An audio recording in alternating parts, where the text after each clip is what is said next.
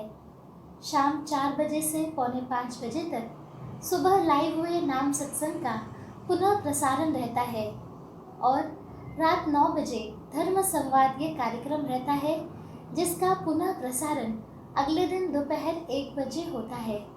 आपसे विनती है कि इन सभी आध्यात्मिक कार्यक्रमों का लाभ आप अवश्य लीजिए तथा अपने मित्र और परिवारजनों को भी इसे देखने हेतु प्रेरित कीजिए। भगवान श्री कृष्ण जी की असीम कृपा से हम इस सत्संग का लाभ ले पाए, इसके लिए हम भगवान श्री कृष्ण जी के चरणों में कृतज्ञता व्यक्त करते हैं।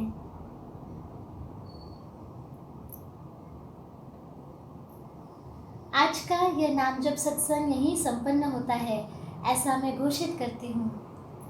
नमस्कार।